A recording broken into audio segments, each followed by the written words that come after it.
বিসমিল্লাহ। নিচে ইফতার করার পর যদি বিমান আকাশে উড়ে এবং উপরে উঠার পর সূর্য দেখা যায়, তাহলে সেই রোজা কি পুনরায় রাখতে হবে? খুবই দরকারি প্রশ্ন, বিশেষ করে আমাদের প্রবাসী ভাইদের জন্য গুরুত্বপূর্ণ। অনেক সময় হজ ওমরাতে গেলেও আমাদের দরকার হয়। এটা ঠিক যে নিচে যখন আমরা সূর্য ডুবে গেছে দেখি, অনেক সময় অনেক উপরে উঠলে দেখা যায় সূর্য তখনও ডুবে নাই। উপর থেকে সূর্য দেখা যায় যে একটু পরে ডুবছে। এখন কেউ বিমানে বসছে, বিমান ছেড়ে দিবে, রানওয়েতে আছে, এদিকে ইফতারের টাইম হয়ে গেছে, সূর্য ডুবে গেছে, মাগরিবের রক্ত হয়ে গেছে, আজান হয়ে গেছে। তিনি খেজুর পানি খেয়ে বিসমিল্লাহ পড়ে রোজা ভেঙে ফেলেছেন। বিমান রানওয়ে দিয়ে আস্তে করে আপনার ফ্লাই করেছে। এই বিমান উড্ডয়নের পর উপরে যাওয়ার পর দেখা যাচ্ছে আরে সূর্য দেখা যাচ্ছে, নিচে কিন্তু সূর্য ডুবে গেছে। এখন সেই রোজা আবার রাখতে হবে কিনা? খেয়ে তো ফেলছে আগেই। উত্তর হলো এই রোজা আর রাখা লাগবে না, কারণ তিনি রোজা পরিপূর্ণ করে ফেলেছেন।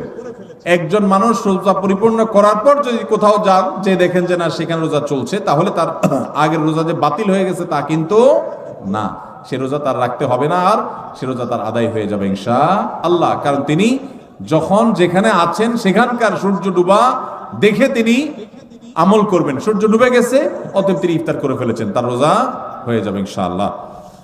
এরপরে প্রশ্ন হলো, পরীক্ষার খাতায় বা কুইজে ভুল লিখে আসলে পরবর্তীতে দোয়া করে ভুল উত্তর সঠিক করার কোনো উপায় আছে কিনা?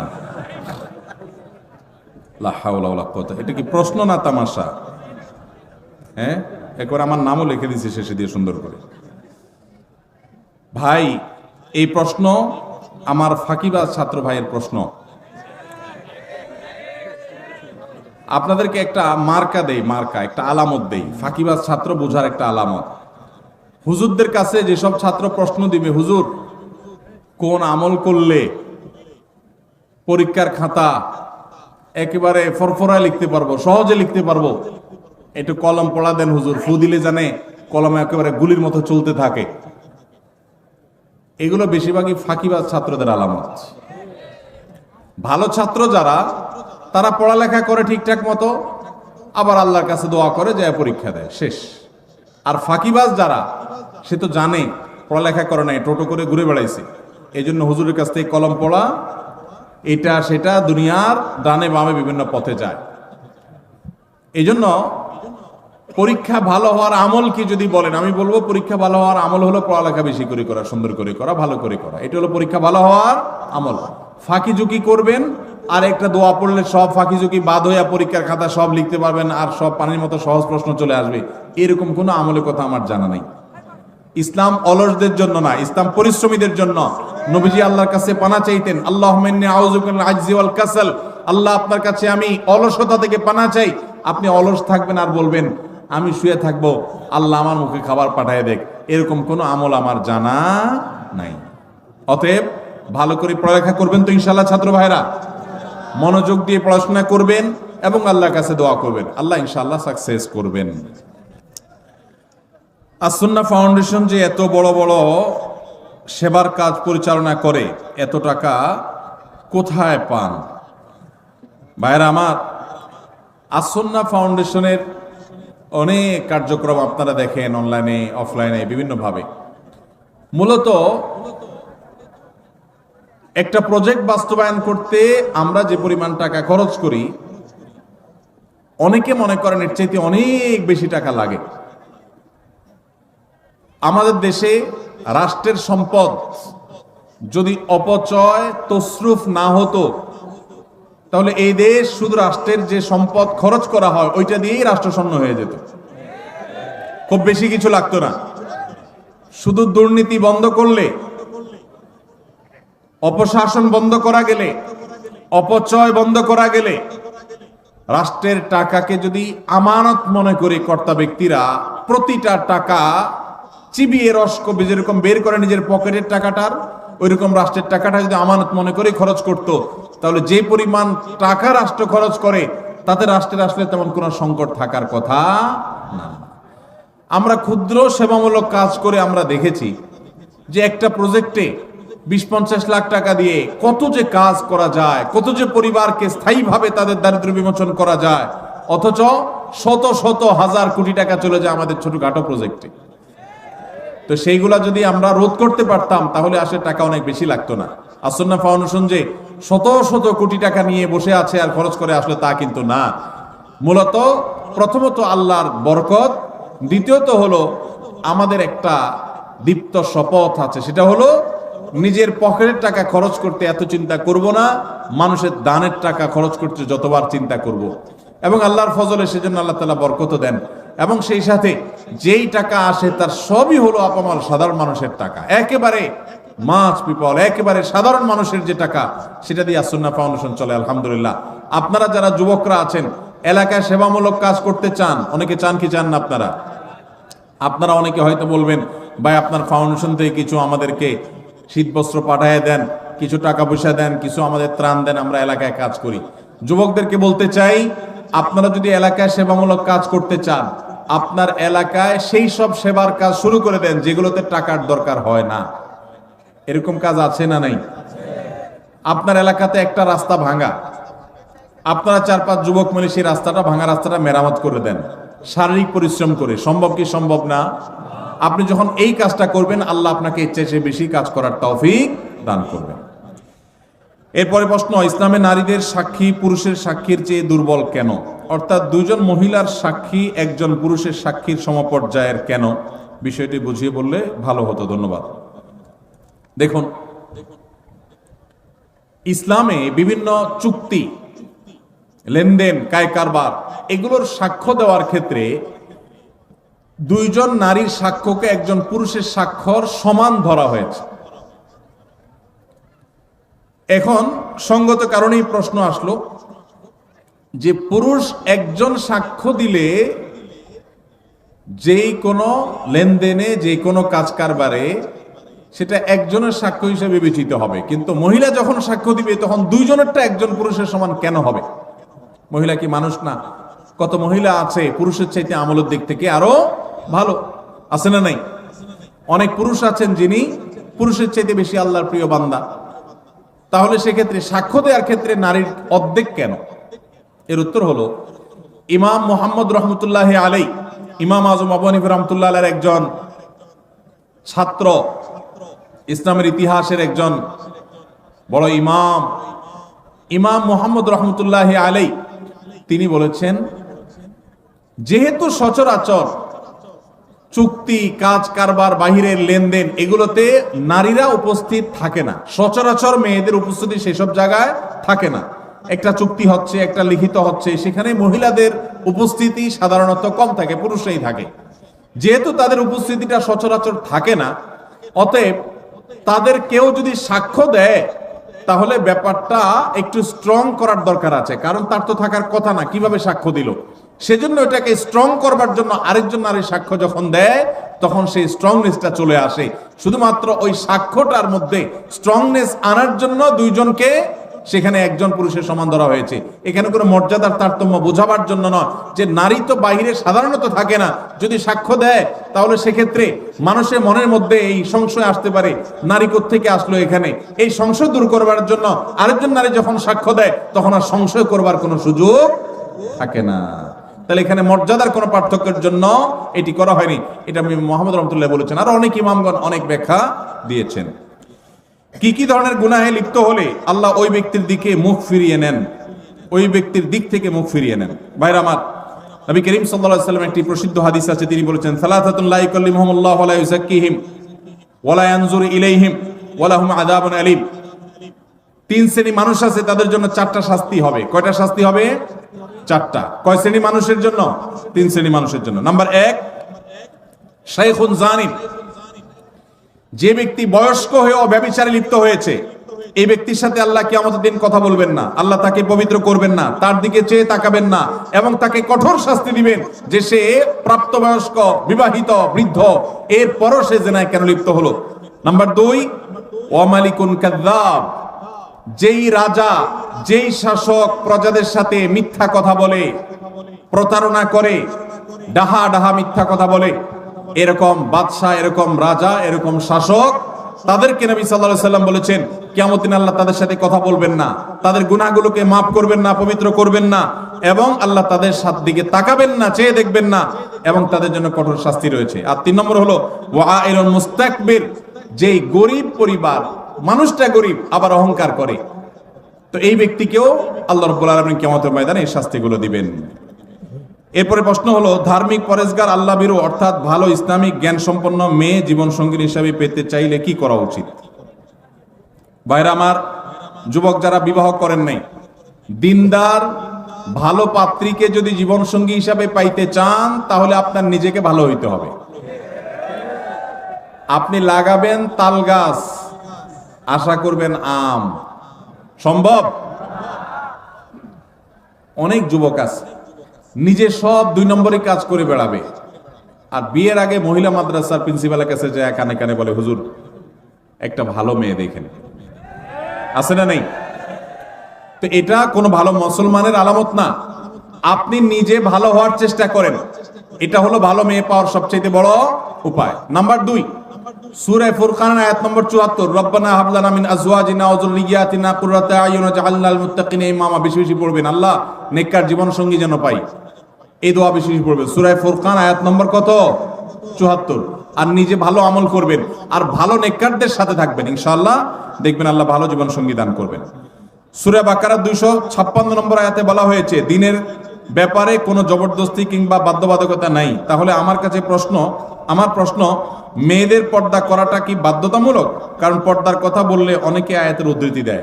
ভাইরা আমার, আল্লাহ বলেছেন যে ইসলামে কোনো জবরদস্তি চলবে না, লা ইকরাহা ফিদ্দীন, ইসলামে কোনো বাধ্যবাধকতা চলবে না। এর মানে কি? এর মানে কাউকে জোর করে মুসলমান বানানো যাবে না। আপনি যখন ইসলামে ঢুকে গেছেন তখন তো আপনি আল্লাহর সমস্ত বিধিবিধান মেনে নিচ্ছেন মাথা পেতে, সেটা তো মানতে আপনি বাধ্য। আপনি নিজের উপর নিজে সেটা আবশ্যিক করে নিয়েছেন। হ্যাঁ, আপনাকে অন্য আরেক মুসলমান বাধ্য করবে না, কিন্তু আল্লাহই আপনাকে বাধ্য করেছেন, আপনি নিজে সেটাকে গ্রহণ করেছেন। সেজন্য কোন নারী যদি নিজেকে মুসলমান দাবি করেন তার জন্য পর্দা মেনে চলাটা সুন্নত না ফরজ? ফরজ। 2 বছর আগে একটি মেয়ের সাথে বিয়ের কথা হয়েছিল, এখন কোনো কারণ বশত হয় নাই, মাঝে কথা বন্ধ ছিল। 2 মাস আগে বাড়ির সব জানাই, আবার এখন ফ্যামিলি ভাবে কথা হয়, খোঁজ খবর নিয়ে আব্বা রাজি না এখন, কিন্তু মেয়ে নাকি আমাকে এখন খুব পছন্দ করে। আমি সব জায়গা থেকে ব্লগ দিয়েছি তাকে কষ্ট দেয়াতে এখন কোনো গুনাহ হবে কিনা আমার? ভাইরা আমার, যদি কোনো কারোর সাথে বিয়ের আলাপ সালাপ হয়, কোনো কারণে পারিবারিক ভাবে কোনো কারণে বিয়েটা আর হলো না, তাহলে তার সাথে পরবর্তীতে ইনবক্সে, মেসেঞ্জারে, হোয়াটসঅ্যাপে ইটিশ পিটিশ আলাপ করা যাবে না যাবে না? যদি করেন তাহলে সেটা হবে জেনা। সেটা হবে কি? জেনা। এখন যদি বলেন যে না, সে মেয়ে আমাকে ডিস্টার্ব করে, হাই হ্যালো জিজ্ঞাসা করে, আজেরা কথা জিজ্ঞাসা করে, তাহলে সোজা ব্লক মারবেন। সোজা কি মারবেন? আর এই ব্লক মারলে যদি মনে হয় যে না, তিনিও তো একজন মানুষ, তার মনে কষ্ট দিলে কি আল্লাহ খুশি হবে, তাহলে বুঝবেন যে সাক্ষাৎ শয়তান হাজির হয়ে গেছে। কি হাজির হয়ে গেছে? শয়তান হাজির হয়েছে। কারণ শয়তান আপনাকে মানবিক ভালো মানুষ বানানোর চেষ্টা করছে। আসলে এটা হলো নেক্সুরতে ধোঁকা। আপনাকে আসলে শয়তান জেনার দিকে নিয়ে যেতে চায়। অন্যায় থেকে বাঁচার জন্য, হারাম থেকে বাঁচার জন্য যদি কাউকে আপনি ব্লক লিস্টে রাখেন, ইনশাআল্লাহ গুনাহ তো দূরের কথা, উল্টা সওয়াব হবে আল্লাহর কাছ থেকে। আল্লাহ আমাদেরকে তৌফিক দান করুন। আমার নাম আব্দুল্লাহ খান, আমি একজন মালয়েশিয়ান প্রবাসী। আমার প্রশ্ন হচ্ছে, আমি জানি রমজান মাসের শেষ 10 দিনে বেজোড় রাতের মধ্যে শবে কদর রাত, কিন্তু সৌদি আরবে একদিন আগে শবে কদর পালিত হয়, আমাদের বাংলাদেশে একদিন পরে শবে কদর পালিত হয়। পৃথিবীতে শবে কদর রাত কি 2 বার আসে বা হয়? ভাইরা আমার, অনেক কমন একটা প্রশ্ন। এই প্রশ্নের উত্তর হলো, আল্লাহ রাব্বুল আলামিন পৃথিবীর যে প্রান্তের মানুষের জন্য যখন বেজোড় রাত হবে তাদের জন্য তখন শবে কদর দিবেন। এটা অস্বাভাবিক নয় যে বাংলাদেশের মানুষ যে রাত শবে কদর করেছে, সৌদি আরবের মানুষ ভিন্ন রাত শবে কদর করেছে। কারণ আমাদের এখানে যখন এখন রাত চলছে, ঠিক এই টাইমে আমেরিকাতে ফকফকা দিনের আলো। ঠিক না ভাই? ঠিক। তাহলে আমাদের যদি এখন শবে কদর হয়, আমেরিকান মানুষদেরকে এখন শবে কদর হওয়ার সুযোগ আছে? শবে কদর মানে হলো কদরের রাত, তাদের তো রাতই না, এখন দিন। তাহলে বোঝা গেল লাইলাতুল কদর এক এক দেশে, এক এক অঞ্চলে, এক এক সময় হতে পারে।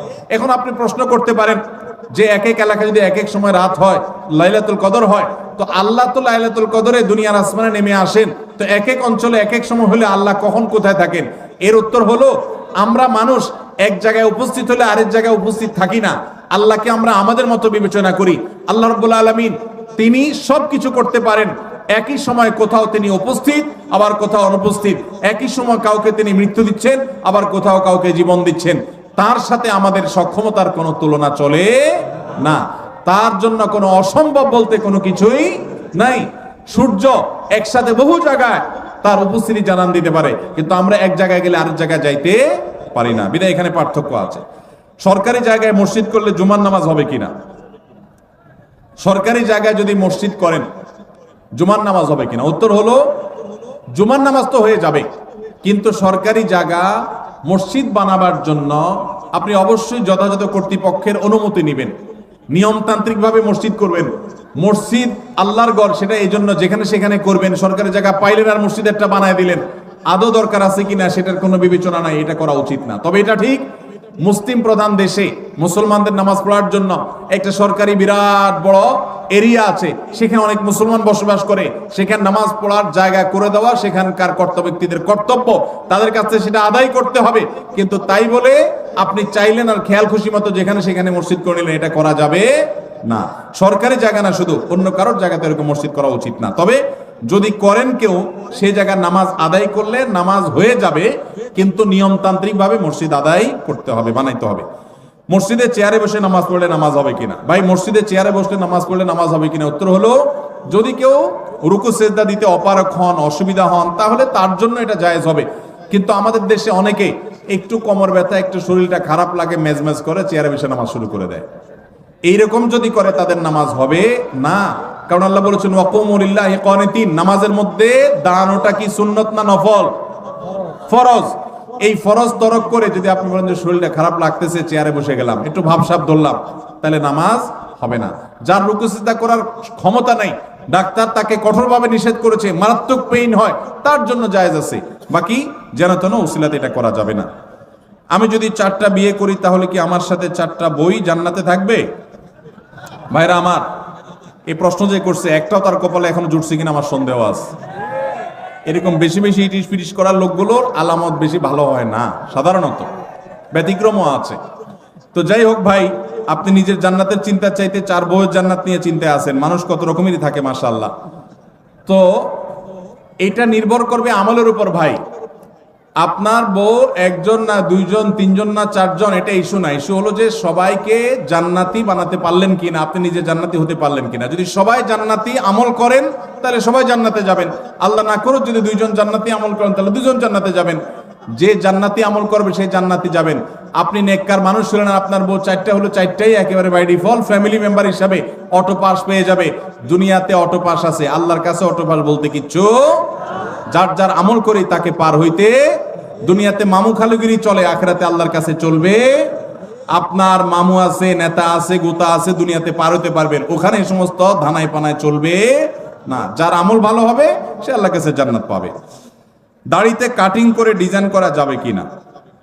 দাড়িতে কাটিং করে ডিজাইন করা বলতে যদি বুঝান ওই যে ফ্রেঞ্চ কাট এটা সেটা, তাহলে এটা দাড়ির সাথে একটা তামাশা এবং মশকরা করা।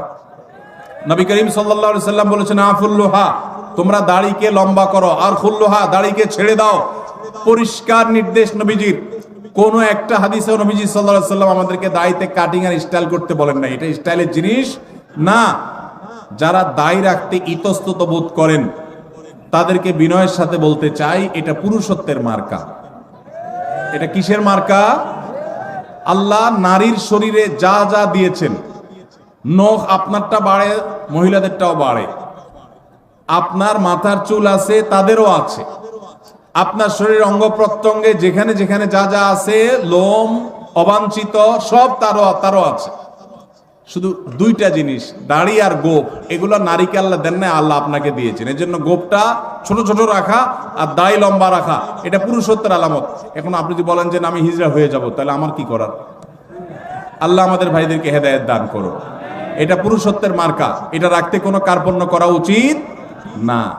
আমরা অনেকে জাতে ওঠার জন্য দাড়ি রাখতে চাই না। তবে দাড়ি যদি কেউ আমাদের কোনো ভাই কেটে ছোট রাখে, আমরা তাকে অ্যাপ্রিসিয়েট করি, আলহামদুলিল্লাহ আমার ভাই শুরুটা করে দিয়েছে, আল্লাহ তার দাড়িটাকে বড় করার তৌফিক দিবে ইনশাআল্লাহ। মোহতারাম, বয়স 22, অনার্স দ্বিতীয় বর্ষের ছাত্র, পড়ালেখার পাশাপাশি জব করে নিজের খরচ চালাতে পারি। একটা মেয়েকে পছন্দ করি, তাকে বিয়ে করতে চাই, কিন্তু বাবা মাকে অনেক বললেও রাজি হয় না। তাদের কথা লেখাপড়া আগে শেষ হোক, আমি যোগাযোগ যদি রাখি মেয়ের সাথে, তাহলে আমার পিতা মাতাও কি গুনাহের ভাগীদার হবে কিনা? ভাইরা আমার, এই পরিমাণ প্রশ্ন এই রিলেটেড, এটা সাইফুল্লাহ ভাই বাইসা দিয়ে দিছেন মানে ভালো প্রশ্নই দিছেন, আমি ভাইকে দোষ দিচ্ছি না। আমি বলতেছি এরকম প্রশ্ন 20টা আসলে একটার উত্তর দেওয়া লাগে। এখানে অনেক বাবাজিরা আছেন, গ্রাম এলাকা, একটু মনোযোগ দিয়ে শুনেন আল্লাহর রাস্তে। এই যুগে বহু মুরব্বীরা, বহু বাবাজিরা, বহু চাচিরা তাহাজ্জুদ পড়তে পড়তে কপালে দাগ ফেলে দেওয়ার পরও শুধু জাহান্নামে যাবে ছেলেকে সময় মতো বিয়ে না করার কারণে। আল্লাহ তাআলা কোরআনে কারিমে বলেছেন, ওয়া আনকিহুল আয়ামা মিনকুম ওয়াস-সালিহিনা মিন ইবাদিকুম ওয়া ইমামিকুম ইয়াকুম ফুকারা ইউগনিহিমুল্লাহু মিন ফাদলিহি। ভালো করে শুনে রাখেন আয়াতটা। আল্লাহ বলেছেন, তোমরা তোমাদের অধীনস্থদেরকে বিবাহ শাদী দাও, উপযুক্ত হওয়ার পর তাদেরকে বিবাহ শাদী করাও। এই আয়াতের শেষাংশটা দেখেন কত ইন্টারেস্টিং। আল্লাহ বলেছেন, ইয়াকুনু ফুকারা, তারা যদি গরিব হয়, অভাবীও হয়, ইউগনিহিমুল্লাহু মিন ফাদলি, তুমি বিয়ে করাও, আল্লাহ তাআলা তাদের অভাব দূর করে দিবেন। এরপরও যদি বাপমারা, চাচা চাচিরা, আপনারা যদি ছেলে মেয়েদেরকে হাইকোর্ট দেখান সকাল বিকাল, যদি বলেন যে পায়ের উপরে দাঁড়াও, নিজের পায়ের উপরে দাঁড়াও, ছেলে কি আরেকজনের পায়ে দাঁড়া রয়েছে নাকি? তার নিজের পায়ে দাঁড়ায় আছে সে। ঠিক ঠিক করা পাবলিক ভাইরা, আপনাদেরও ওয়াজ আছে। শুধু ঠিক ঠিক মাহফিলে এসে চিল্লাইলে হবে না, মাঠে ময়দানে কাজ করতে হবে। কাজের বেলায় ঠন ঠন শুধুমাত্র চিরকুট দেখাই দিবেন, আর বাপরে আমি ফুসলা ফাসলা বিয়ে করে দিব আপনারে। এত সহজ মনে করছেন কেন? বাবাদের কথা তাদের জন্য প্রযোজ্য। বাবাদের মায়েদের বিয়ে দেয়াতে কার্পণ্য করা উচিত না। ছেলে যদি ডাল ভাত জোগাড় করার মতো ব্যবস্থা থাকে, তাহলে দেরি করবেন না। অনেক মা বাবা আছেন এ ব্যাপারে কার্পণ্য করেন। কত জেনা ব্যভিচার হচ্ছে। এই যুবক যে প্রশ্ন করেছেন খুবই প্রাসঙ্গিক, তিনি যেটা জানতে চেয়েছেন। হ্যাঁ, তিনি তো জব করে ফ্যামিলি চালাইতে পারেন। এই দেখেন, চালাইতে পারার পরও বাপ মা বিয়ে দেন না কেন? কারণ এখনো গাড়ি হয় নাই, এখনো বাড়ি হয় নাই, এখনো দোতলা হয় নাই, এখনো তিনতলা হয় নাই, এখনো হান হয় নাই, এখনো তান হয় নাই, এখনো সরকারি চাকরি হয় নাই। এগুলো সব ছোট লোকই চিন্তা। মুরব্বীদের বলতেছি, বাবাজিরা, দুনিয়ার খোঁজ খবর তো রাখেন না। দুনিয়া এখন ফেসবুকে চলে, ইউটিউবে চলে। আপনাদের আমলে এসব ছিল না। আপনার বাপে যদি আপনারে 25 বছর বয়সে বিয়ে করায় থাকে, আপনার ছেলেকে আপনার 20 বছরে বিয়ে করানো জরুরি। কারণ আপনার আমলে এত ফিতনা ছিল না, এখন যত ফিতনা আসছে। যুবকদের চরিত্র যে ধ্বংস হয়ে যাচ্ছে, যুবক যে প্রশ্ন করেছেন খুবই প্রাসঙ্গিক প্রশ্ন। কোন যুবক, কোন যুবতী বাপমার ঢিলামির জন্য যদি দেরি করে বিয়ে করায়, তাহলে এই যুবক যত পাপ কাজে লিপ্ত হবে, এই যুবক নিজেও অপরাধী হবে, তার বাপমাও অপরাধী হবে। আল্লাহ আমাদের মুরব্বীদের হেদায়েত দান করুন। ভাইরা আমার, আমি এর আগে বিভিন্ন জায়গায় বলেছি, আল্লাহ তাআলা আমাকে এই বয়সে নানা বানিয়েছেন, আলহামদুলিল্লাহ। আমি কমপ্লিট নানা হয়ে গেছি, আলহামদুলিল্লাহ। খুব শীঘ্রই আল্লাহ চাহেন তো দাদাও হয়ে যাবো ইনশাআল্লাহ। আমার বয়স কত? খুব বেশি। আমি নানা হয়ে গেছি, আলহামদুলিল্লাহ। আমার জগতের কাজ গোছানো শেষ। অনেকে আছে 50-55 বছর বয়স, পোলার বয়স 3-4 বছর নিয়ে ঘুরে। কেন? কারণ বিয়ে করছে আদা বুড়া হওয়ার পর। আমরা সময় মতো বিয়ে করেছি, সব গোছগাছ করা কমপ্লিট, এরে বলে বাপের বেটা। আর বেশিরভাগ মানুষ এখন দেখা যায় নিজের পায়ে দাঁড়ানোর নাম করে বিয়েকে পিছাইতে পিছাইতে পিছাইতে বুড়া হয়ে সে তারপর বিয়ে শাদী করে। অতএব যুবক ভাইদের চরিত্র হেফাজতের জন্য মুরব্বীদের উপরে ফরজ। ভালো করে শুনে রাখেন, যে যুবক প্রশ্ন করেছেন সেই যুবককে বিয়ে করানো তার বাপমার উপরে ফরজ, ফরজ, ফরজ। এই ফরজ তো রক্ষার কারণে বহু মুরব্বীরা জাহান্নামে যাবেন। সমাজ ব্যভিচারে ভরে গেছে। শয়তান যুবকদের বিভ্রান্ত করছে। তাদের চরিত্রকে হেফাজত করবার জন্য বিয়ে করেন। আল্লাহকে ভয় করেন, তাদেরকে বিয়ে করার ব্যবস্থা করেন। 3 রাকাত নামাজে 5-7 বার হাই আসে, কিন্তু সারাদিন রাতে একবারও আসে না। এখন করণীয় কি? ভাইরা আমার, হাই আসার একটা বিশেষ কারণ আছে। সেটা হলো, সাধারণত সেহেরের রোগী, ব্ল্যাক ম্যাজিক যেটাকে বলা হয়, আজকাল আধুনিক যুগের অনেক মানুষ আছেন যারা ব্ল্যাক ম্যাজিক বিশ্বাস করেন না। একটা হলো হাতের ভেলকি, যেটাকে জাদু বলেন, ওইটা তো চোখের ভেলকি, হাতের ভেলকি, সেটা ভিন্ন বিষয়। কিন্তু জাদুকে অস্বীকার করলে ইমানই থাকবে না। কোরআনে আল্লাহ তাআলা সেহর সম্পর্কে বহু আয়াত নাজিল করেছেন। আর জাদুর বাস্তবতা বোঝার জন্য আপনার শুধুমাত্র সত্যানুসন্ধানে দৃষ্টি থাকা দরকার। আপনি একটু তাকালে দেখতে পাবেন যে কিভাবে আল্লাহ তাআলার কোরআন কাজ করে মিরাকলের মতো। শুধু জাদুর রোগীকে যে ট্রিটমেন্ট করা হয়, কোরআন দিয়ে রুকিয়া করা হয়, এটা দেখলে আপনার ইমান বেড়ে যাবে। তো এখন জাদুর রোগীদের অনেক সময় হাই বেশি আসে, হাই অহেতু কোনো কারণ ছাড়া দেখবেন হাই তুলতে থাকে অসংখ্য। বিশেষ করে কোরআন তেলাওয়াত করলে এবং নামাজে দাঁড়ালে অস্বাভাবিক পর্যায়ে হাই আসা, এটা বেশিরভাগ ক্ষেত্রে সেহরের আলামত হয়ে থাকে। আবার অনেকের সাধারণ অবস্থাতেও আসে। আবার অনেক সময় শরীরে অলস থাকার কারণে, অনেকদিন না ঘুমায় থাকার কারণে হাই আসে। অনেকে নামাজে অলসতা আসে, সেটাও হয়, কিন্তু সেহরের কারণে অনেক সময় হয়। সেজন্য সেহরের কারণে হলে কোনো রাকির কাছে শরণ। আমাদের এলাকা ফজরের আজানের আগে কিছুক্ষণ গজল জিকির করার পরে বিসমিল্লাহ বলে আজান শুরু করে, এটা কতটুকু সুন্নাহ? ভাইরা আমার, আজানের আগে কোনো বিসমিল্লাহ বলতে হবে না।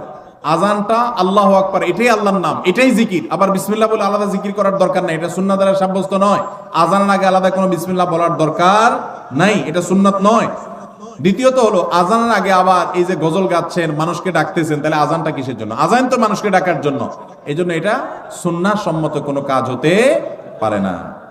চাচাকে বাবা ডাকা যাবে কিনা? কেন, আপনার বাপ নাই? যে ভাই প্রশ্ন করছেন, চাচারে বাপ ডাকবেন কেন? হতে পারে বাপ নাই, তো রূপক অর্থে বাপ ডাকলে ঠিক আছে। আমরা অনেক সময় মুরব্বীদের করি বাবাজি, ভাইকে বলি ভাই। আমি বললাম সাইফুল্লাহ ভাই, এর মানে কি উনি আমার মায়ের পেটে ভাই হয়ে গেছেন? তো এরকম কাউকে রূপক অর্থে বাবা ডাকা যেতে পারে, কিন্তু কাগজে কলমে কারোর নাম বাবা হিসাবে রাখা যাবে না যিনি আপনার জন্মদাতা পিতা নন। যেমন পালক বাবার নাম দিয়ে দিলেন কাগজে কলমে, এটা জায়েজ নাই। প্রচলন আছে ছোট আব্বা বড় আব্বা বলে। ও আচ্ছা, এলাকার প্রচলন আছে চাচাকে ছোট আব্বা, বড় চাচাকে, বাপের বড় যিনি তাকে বড় আব্বা বলার, এরকম প্রচলন আছে। এটা কোনো অসুবিধা নেই, কারণ এখানে হাকিকি অর্থে বাবা ডাকা হয় না। আল্লাহ বলেছেন উদউহুম লিআবাইহিম হুয়া আকসাতু ইনদাল্লাহ, মানুষকে তার বাবার নামে ডাকবে। এখানে চাচাকে যে বাপ বলা হচ্ছে, এটা অরিজিনাল একদম প্রকৃত অর্থে বাবা, সে অর্থে না। বাবার মতো, আম্মুর রাজুলের সিম্বু আবি, সেই অর্থে যে চাচা বাবার মতো, সেই অর্থে বাপ ডাকা হয়, অসুবিধা নেই। আল্লাহ আপনার সকল খেদমত কবুল করুক। আমি জানতে চাই, কেউ কাউকে পাপের আদেশ দিয়ে যদি বলে এই পাপের দায় আমার, তাহলে যে পালন করবে সে কি পাপ মুক্ত হবে? ফেরেশতাদের মুগুর দুইজনই সমানভাবে খাবে। যে আদেশ দিছে সে তো হুকুমের আসামি হিসেবে খাবেই, আর যে এই যে সরল শাস্তেছে যে আমাকে তো সে আদেশ দিছে, তো নবী করিম সাল্লাল্লাহু আলাইহি সাল্লাম বলেছেন লা তাআতা লি মাখলুকিন ফি মাসিয়াতিল খালিক, আল্লাহর কোন নির্দেশ লঙ্ঘন করে পৃথিবীর কারোর কথা মানা যাবে। এখন কেউ যদি আপনাকে অন্যায় করতে বলেন আর আল্লাহ যদি সেটা নিষেধ করেন, তাহলে সেই কাজ করা যাবে? যদি করেন তাহলে আপনিও অপরাধী হবেন। যদি কেউ বলে যে তুমি করো, এর দায় আমার, তাহলে বুঝবেন যে এটা চিটার, এটা কি, এটা বাটপার। কারণ কেউ কারোর পাপের বোঝা নিতে পারে। কোরআনের সবচেয়ে রিপিটেড আয়াত কইলো রয়েছে কয়েকটি, এর মধ্যে একটা হলো এটা, ওয়া আল্লাহ তাযরু ওয়াজিরাতুন বিজরা উখরা, কেউ কারোর পাপের বোঝা বহন করতে পারে না, যার যার পাপ তাকেই পাবে, যে নির্দেশের গুনাহগার হবে। আমি একজন ছাত্র, আলেমদের সাথে থেকে সব আমল আখলাক ঠিক রাখতে পারলেও হস্তমৈথুন ছাড়তে পারি না, এত চেষ্টা করে তাও পারি না। ভাইরা আমার, আমাদের তরুণ ভাইরা অনেকে এই ধ্বংসের পথে চলে যাচ্ছে, হারাম গুনাহে লিপ্ত হয়ে যাচ্ছেন, অনেকে বাঁচতে পারছেন না। উপায় কি? দেখুন, এর জন্য সবচেয়ে কার্যকর উপায় হলো, যদি ডাল ভাত জোগাড় করার ব্যবস্থাটা থাকে, জাস্ট ডাল ভাতের ব্যবস্থা, কোন রকম মোহরের টাকা জোগাড় করতে পেরেছেন, বিলম্ব না করে বিবাহ করে ফেলেন, এটা হলো সবচেয়ে বড় মহৌষধ।